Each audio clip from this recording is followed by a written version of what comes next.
Hi, I am Pallavi. Welcome to Shikshapedia. आज मैं आपको पढ़ाने जा रही हूँ क्लास 10th केमिस्ट्री। ये आपका लेक्चर 9 है। चैप्टर आपका फर्स्ट है केमिकल रिएक्शन एंड इक्वेशन। चलिए इससे पहले कुछ डिफरेंट हो जाए।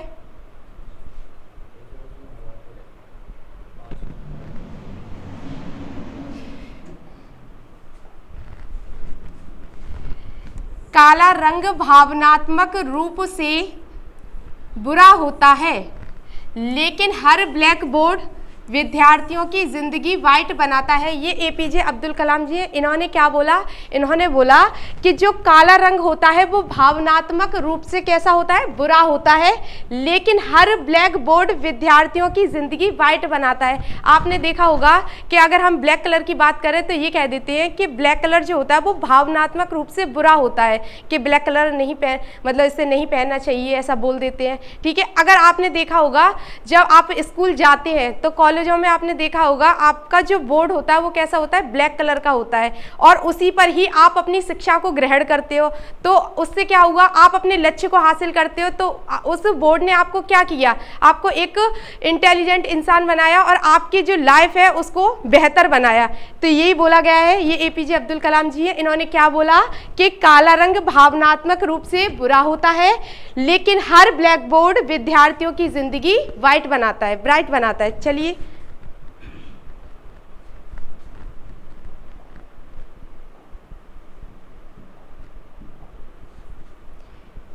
इससे पहले मैंने प्रीवियस क्लास में आपको कराया था, बताया था कि अभिक्रियाओं के बारे में। ये मैंने अभिक्रियाओं के प्रकार आपको कराए थे कि अभिक्रियाएं कितने प्रकार की होती हैं। चलिए इससे आगे हम देखते हैं। ये आपकी इससे पहले मैंने 8 अभिक्रियाएं आपको करा दी हैं कि अभिक्रियाओं के प्रकार में कि अभिक्रियाएं आपकी कितने प्रकार की होती हैं। तो अभिक्रियाएं आपके 15 प्रकार की होती हैं, उसमें मैंने आपको 8 करा दी हैं। ये आपकी 9 है। इसको देखिए। अनुत्क्रमणीय अभिक्रिया, रिवर्सिबल रिएक्शन। अनुत्क्रमणीय जो अभिक्रियाएं होती हैं वो क्या होती हैं, इसके बारे में आपको समझना है। ये देखिए, वे अभिक्रिया जो एक ही दिशा में पूर्ण होती हैं, मतलब वे अभिक्रिया जो एक ही दिशा में पूर्ण होती हैं अनुत्क्रमणीय अभिक्रियाएं कहलाती हैं। ठीक है। इसे हम किससे प्रदर्शित करते हैं? एरो से, जिसे हम तीर बोलते हैं, इससे प्रदर्शित करते हैं। और उदासीनीकरण तथा अवक्षेपण अभिक्रियाएं अनुत्क्रमणीय अभिक्रियाएं होती हैं। आपकी हेडिंग क्या है कि अनुत्क्रमणीय अभिक्रिया क्या होती है? तो हमने क्या बोला? वे अभिक्रिया जो एक ही दिशा में पूर्ण होती हैं अनुत्क्रमणीय अभिक्रिया कहलाती हैं। प्रीवियस क्लास में मैंने इसके आपके एग्जाम्पल भी कराए थे, जैसे कि आपके भौतिक और रासायनिक परिवर्तन, मैंने फिजिकल और केमिकल चेंजेस कराए थे। जैसे उसमें मैंने कराया था आपको दूध से दही का बनना। क्या आप दही से दूध को बना सकते हैं? नहीं बना सकते हैं। तो जो अनुत्क्रमणीय अभिक्रिया होती हैं, मतलब एक बार जो हो गया वो हो गया। ठीक है। जैसे दूध से दही का बनना, और ये अभिक्रियाएं जो होती हैं वो अग्र दिशा में ही चलती हैं। तो उसमें हम इस अनुत्क्रमणीय चिन्ह, जिसको हम बोलते हैं एरो का, यूज करते हैं। जैसे यहाँ आपने देखा है कि अनुत्क्रमणीय अगर अभिक्रिया की बात करें तो ये है आपका NaOH। ये आपका क्या है? सोडियम हाइड्रोक्साइड है, और ये HCl है, हाइड्रोक्लोरिक अम्ल। सोडियम हाइड्रोक्साइड ने किसके साथ क्रिया की? हाइड्रोक्लोरिक अम्ल के साथ क्रिया की। और ये आपका निशान किसका है? इसको हम क्या बोलते हैं? अनुत्क्रमणीय चिन्ह। अनुत्क्रमणीय चिन्ह।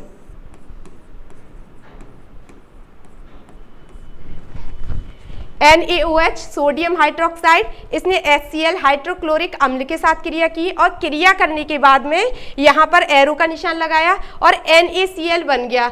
NaCl आपका सोडियम क्लोराइड बन गया, और आपका H2O जल का निर्माण हो गया।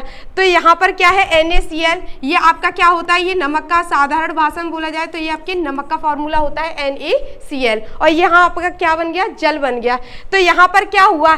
NaOH था, सोडियम हाइड्रोक्साइड था, उसने HCl हाइड्रोक्लोरिक अम्ल के साथ क्रिया करने पर इसने क्या किया? NaCl बनाया और H2O जल का निर्माण कराया। मतलब ये क्रिया हो गई। आप इसको वापस बैक नहीं कर सकते, इसीलिए हम इस चिन्ह का यूज करते हैं, क्योंकि ये अभिक्रियाएं जो होती हैं वो अग्र दिशा में ही चलती हैं। ठीक है। और ये अभिक्रिया क्या हो गई? तो मैंने आपको बोला था कि उदासीनीकरण तथा अवक्षेपण अभिक्रिया भी अनुत्क्रमणीय अभिक्रिया होती है। तो जो ये रिएक्शन है ये कौन सी है? ये है आपकी उदासीनीकरण। इसी तरीके से दूसरा आपका एग्जाम्पल है, ये देखिए AgNO3, ये आपका सिल्वर नाइट्रेट है और NaCl है, सोडियम क्लोराइड है। सिल्वर नाइट्रेट और सोडियम क्लोराइड, ये अनुत्क्रमणीय चिन्ह हमने लगा दिया एरो, और AgCl बन गया, क्या बन गया, AgCl, ठीक है, सोडियम क्लोराइड बन गया, और NaAgCl ये आपका क्या है, सिल्वर क्लोराइड, सिल्वर क्लोराइड, और ये आपका क्या बन गया, NaNO3, जिसको हम बोलते हैं सोडियम नाइट्रेट।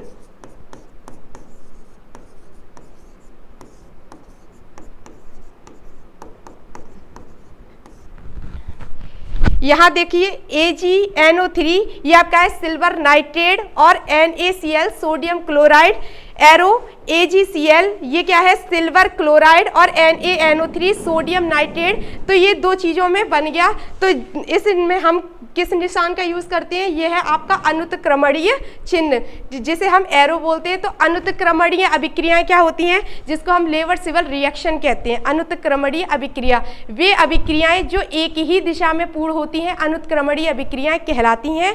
और उदासीनीकरण और अवक्षेपण जो अभिक्रियाएं होती हैं, उनको भी हम अनुत्क्रमणीय अभिक्रियाएं कहते हैं। जैसे कि मैंने एग्जाम्पल में आपको बताया था, दूध से दही का बनना, तो ये कौन सी अभिक्रिया है, अनुत्क्रमणीय अभिक्रिया है। दूध से आप दही बना सकते हो, पर आप दही से दूध को नहीं बना सकते। इसी तरीके से आपने क्या किया, कागज लिया, कागज को आपने जला दिया, जलाने के बाद में क्या वो जले हुए से आप दोबारा कागज को बना सकते हैं, नहीं बना सकते। तो ये किस प्रकार की अभिक्रिया है, इसको हम अनुत्क्रमणीय अभिक्रिया कहेंगे। ये देखिए नेक्स्ट,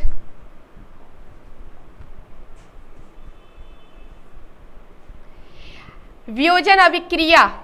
ये मैंने आपको प्रीवियस क्लास में इसके बारे में करा दिया था कि वियोजन अभिक्रिया आपकी क्या होती है। चलिए देखते हैं, आपकी 10 अभिक्रिया क्या है, ये वियोजन अभिक्रिया, जिसको हम क्या बोलते हैं, डीकम्पोजिशन रिएक्शन। वियोजन अभिक्रिया, डीकम्पोजिशन रिएक्शन। प्रीवियस क्लास में इसको मैंने आपको करा दिया है कि वियोजन अभिक्रिया क्या होती है। तो वियोजन का मतलब क्या होता है, एक बार मैं फिर रिवाइज करा दे रही हूँ। तो वियोजन का मतलब क्या होता है, टूटना। इसमें क्या होता है, इसमें इसमें जो अभिकारक अणु होता है वो क्या होता है, 2 या 2 से अधिक भागों में टूटता है। इसमें अभिकारक अणु होता है वो 2 या 2 से अधिक भागों में टूटता है। तो उसको हम क्या बोलते हैं, वियोजन अभिक्रिया कहते हैं। वियोजन अभिक्रिया मैंने आपको उसके प्रकार कराए थे। ये आपके कितने प्रकार की होती है, 1, 2 और 3, ये आपके 3 प्रकार की होती है वियोजन अभिक्रिया। जिसमें आपकी क्या थी, ऊष्मीय वियोजन थी, ऊष्मीय वियोजन के बारे में मैंने आपको कराया था, प्रकाशीय वियोजन और वैद्युत वियोजन।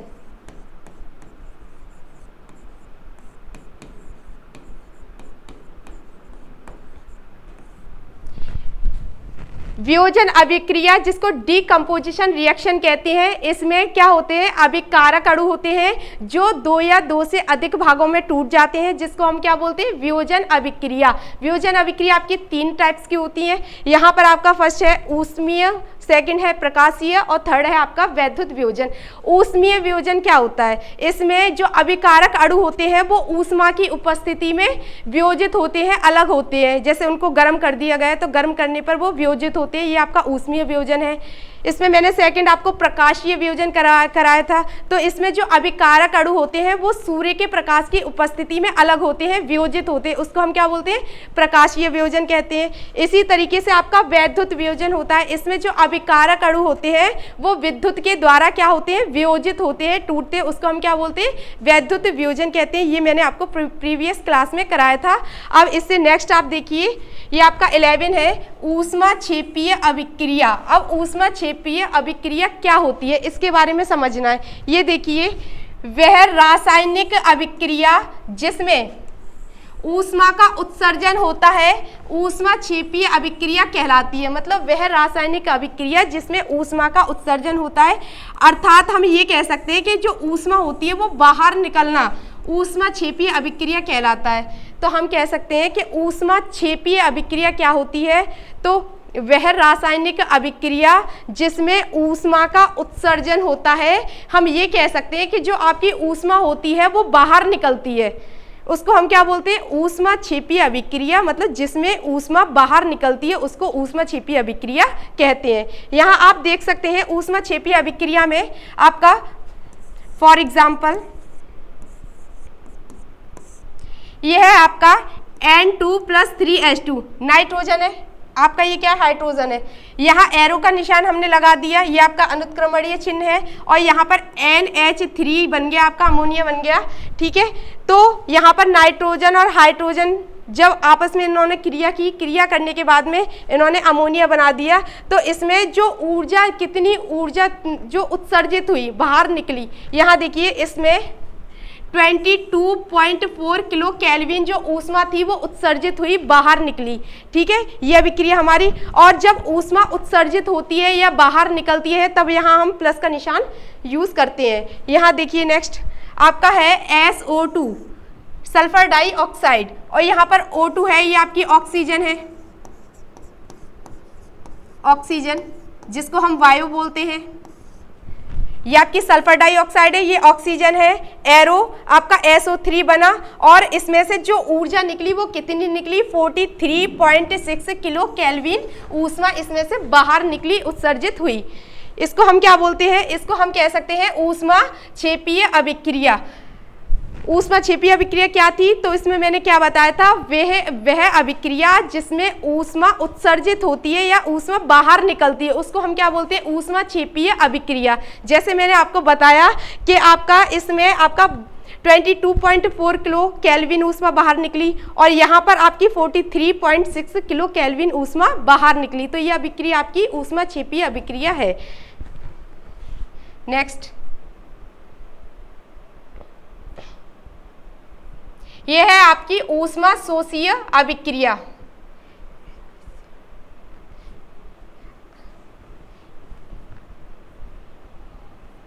ये देखिए ऊष्मा शोषीय अभिक्रिया। अब ऊष्माक्षेपीय अभिक्रिया में मैंने आपको बताया था कि जिसमें ऊष्मा बाहर निकलती है वो ऊष्माक्षेपीय अभिक्रिया होती है। ऊष्मा शोषीय अभिक्रिया उसकी अपोजिट होती है।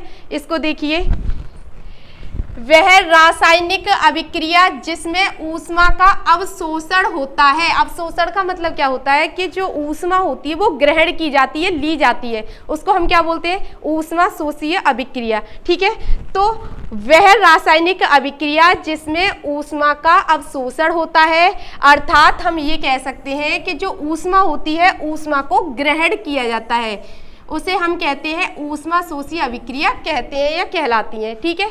तो वह अभिक्रिया जिसमें ऊष्मा का अवशोषण किया जाता है या ऊष्मा को ग्रहण किया जाता है ऊष्मा शोषीय अभिक्रिया कहलाती हैं।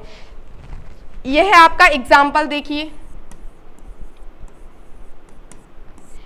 एग्जाम्पल आपका N2 नाइट्रोजन है, O2 ऑक्सीजन है, ये आपका एरो है, और इसको क्या किया गया है, हीट किया गया है, गर्म किया गया है। गर्म करने पर आपका NO नाइट्रोजन ऑक्साइड बन गया, और इसमें से कितनी ऊष्मा इसने ग्रहण की, मतलब इसने कितनी, इसको गर्म किया गया होगा तो इसमें जो ऊष्मा थी ऊष्मा क्या हुई, ग्रहण की गई। यहाँ पर हम कह सकते हैं 43.2 किलो केल्विन ऊष्मा ग्रहण की गई। जब हम ग्रहण करते हैं या लेते हैं किसी से ऊष्मा तो आप यहाँ नेगेटिव निशान का यूज किया जाता है। जब हम किसी को ऊष्मा देते हैं तब पॉजिटिव निशान का यूज किया जाता है। जैसे कि ऊष्माक्षेपीय अभिक्रिया में आपने देखा था ऊष्मा उत्सर्जित हो रही थी तब उसमें पॉजिटिव निशान लग रहा था, ठीक है। अब यहाँ पर क्या किया जा रहा है, ऊष्मा ग्रहण की जा रही है, ली जा रही है, तो यहाँ हम नेगेटिव निशान का यूज करेंगे। यहाँ पर क्या लिखा हुआ है, -43.2 किलो केल्विन ऊष्मा क्या हुई है, इन्होंने ग्रहण की है, ठीक है। ये आपकी क्या हो गई, ऊष्मा शोषीय अभिक्रिया। अब नेक्स्ट आप देख सकते हैं,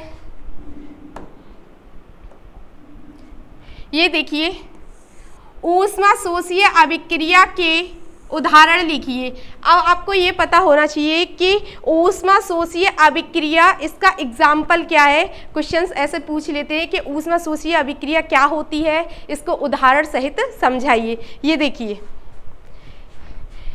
फर्स्ट है आपका साग सब्जियों का विघटित होकर कंपोस्ट बनना। आपने देखा होगा कि आप खाना खाते हैं, जैसे आपने खाना खाया, खाने में आपने जैसे आलू खा लिए या चावल खा लिए या फिर ब्रेड वगैरह खा लिए, तो ये क्या होता है, ये आपके शरीर में जाता है, पाचन क्रिया होती है। पाचन क्रिया के दौरान ये कार्बोहाइड्रेट्स में टूट जाता है और कार्बोहाइड्रेट से आपके ग्लूकोज का निर्माण होता है।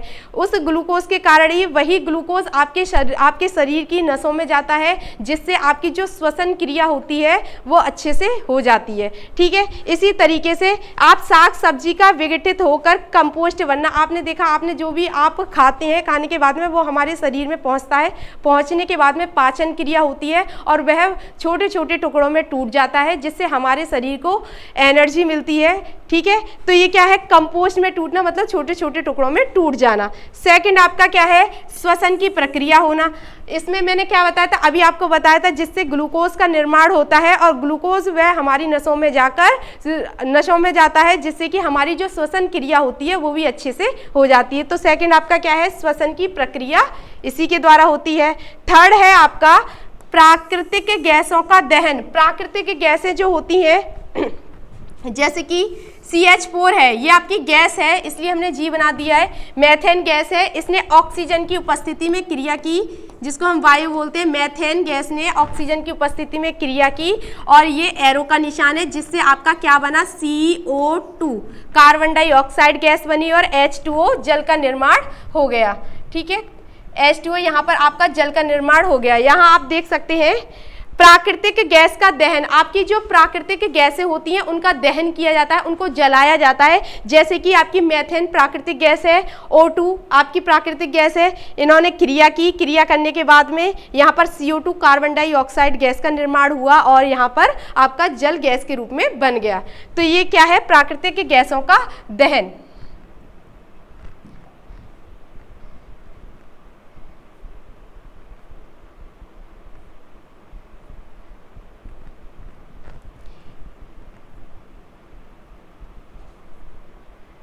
ये देखिए, श्वसन को आपका क्वेश्चन है कि ये श्वसन है, श्वसन को ऊष्माक्षेपीय अभिक्रिया क्यों कहते हैं। आपका क्वेश्चन है जो श्वसन क्रिया होती है उसको हम ऊष्माक्षेपीय अभिक्रिया क्यों कहती है। इस तरीके का क्वेश्चन आपका बोर्ड एग्जाम है उसमें आता है कि श्वसन को ऊष्माक्षेपीय अभिक्रिया क्यों कहते हैं। ये देखिए आंसर इसका, श्वसन की प्रक्रिया में ऊर्जा निर्मुक्त जिसको हम बोलते हैं स्वतंत्र होती है। आप ये देखिए, जब हम श्वसन की प्रक्रिया करते हैं, जब हम सांस लेते हैं, तो इसमें आपने देखा होगा कि जो आपकी ऊर्जा होती है वो कैसी होती है, निर्मुक्त होती है, जिसको हम बोलते हैं स्वतंत्र होती है। जब आप श्वसन क्रिया करते हैं तो आपकी ऊर्जा कैसी होती है, स्वतंत्र होती है। ठीक है, श्वसन के दौरान हमारे शरीर को कोशिकाओं में ग्लूकोज, श्वसन क्रिया जब हम करते हैं तो मैंने आपका बताया था कि हमारे शरीर में ग्लूकोज का निर्माण होता है और ग्लूकोज का निर्माण किससे होता है, जब हम भोजन करते हैं, भोजन आपका कार्बोहाइड्रेट्स में टूट जाता है। यह देखिए भोजन के पाचन से प्राप्त होता है। जब ग्लूकोज हमें किससे प्राप्त हुआ, भोजन के पाचन से। भोजन आपने किया, उससे कार्बोहाइड्रेट बना, कार्बोहाइड्रेट से क्या बना, आपका ग्लूकोज बना। ठीक है, भोजन के पाचन से प्राप्त वायु की ऑक्सीजन में संयुक्त होकर कार्बन डाइऑक्साइड तथा जल बनाने के साथ साथ ऊर्जा को उत्सर्जित करता है।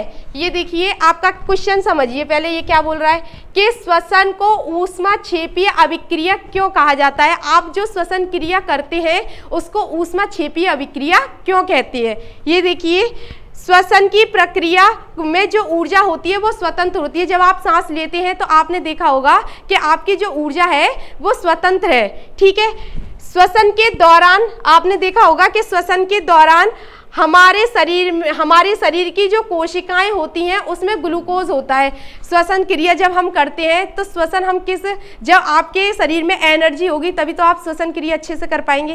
तो ऐसे ही होता है, यहाँ जो ग्लूकोज होता है, ग्लूकोज का निर्माण किया जाता है और ग्लूकोज का निर्माण हमें अच्छे भोजन से प्राप्त होता है। भोजन हमारे पाचन क्रिया के दौरान जब ग्लूकोज बनता है तब। यहाँ देखिए, वायु की ऑक्सीजन में संयुक्त होकर, इसमें क्या होता है, जिससे हमारे शरीर की जो वायु होती है और वो ऑक्सीजन में संयुक्त होती है, ऑक्सीजन के साथ मिल जाती है, मिलने के बाद में, संयुक्त का मतलब है मिलना, ठीक है, होकर क्या बनाती हैं, ये कार्बन डाइऑक्साइड का निर्माण करती हैं और जल बनाने के साथ साथ ऊर्जा को उत्सर्जित करती है और ऊर्जा को क्या करती हैं, ये बाहर निकालती हैं। तो हम कौन सी गैस लेते हैं, तो हम जिससे कह सकते हैं कि हम ऑक्सीजन गैस लेते हैं और कार्बन डाइऑक्साइड गैस को छोड़ते हैं, ठीक है। और जो पेड़ पौधे होते हैं वो कार्बन डाइऑक्साइड गैस लेते हैं और ऑक्सीजन गैस को छोड़ते हैं, ठीक है। इसी तरीके से यहाँ हम कह सकते हैं कि कार्बन डाइऑक्साइड गैस इसका निर्माण किया जाता है और जो जल होता है उस साथ साथ उसका भी निर्माण होता है,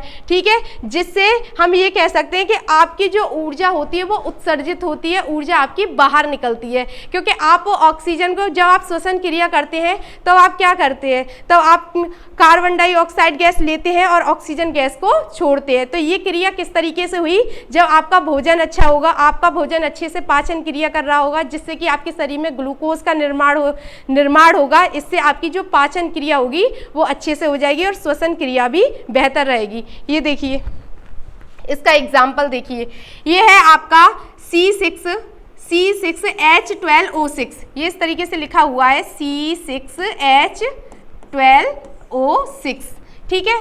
ये आपका विलयन है, तो ये किसका विलयन है, ग्लूकोज है, ये ग्लूकोज का फॉर्मूला है C6H12O6। ये आपका क्या है, O2 ऑक्सीजन है, ये आपकी गैस है, ठीक है। तो ग्लूकोज ने ऑक्सीजन के साथ क्रिया की, क्रिया करने के बाद में इसने क्या बनाया, CO2 कार्बन डाइऑक्साइड गैस बनाई और H2O आपके जल का निर्माण किया। तो ये क्रिया कौन सी है, श्वसन क्रिया है। तो श्वसन क्रिया में क्या होता है, यहाँ हम ये कह सकते हैं कि आपके पाचन क्रिया के दौरान जो ग्लूकोज बनता है वो ऑक्सीजन, वो किसके साथ क्रिया करता है, वायु के साथ क्रिया करता है और वायु के साथ क्रिया करने के बाद में वो किसका निर्माण करता है, हमारे जो हम कार्बन डाइऑक्साइड गैस को छोड़ते हैं वो उसका निर्माण करता है और H2O और जल का निर्माण करता है। तो ये क्रिया कौन सी होगी, इस क्रिया को हम बोलते हैं श्वसन अभिक्रिया।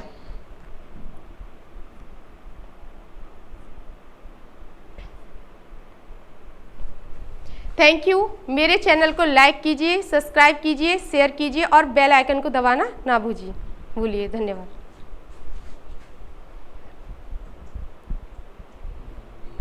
हो गया।